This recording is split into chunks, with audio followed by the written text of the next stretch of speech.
Huwag na huwag kang papasok sa mundo ng pang-ukay-ukay kung hindi ka pa handa. Kung ina-expect mo na 100% ng laman ng bulto ay puro magaganda, walang tapon, walang sira, ngayon pa lang ay binabalaan na kita.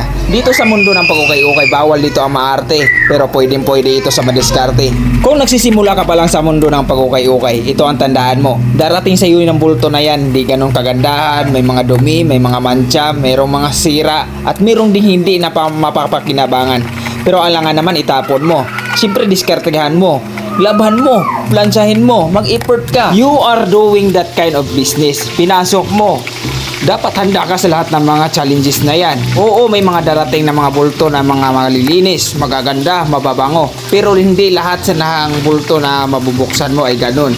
Pero ito ang tatandaan mo. Literal na basura sa ibang bansa yung pinasok mo. Okay, pre-love gamit dito na. Dito sa mundo ng pag-okay ay hindi papugian at pagandahan dito. Diskarte ang kailangan para mo mabinta. Dahil ang okay, ang siyang nagpapatunay na may pera sa basura.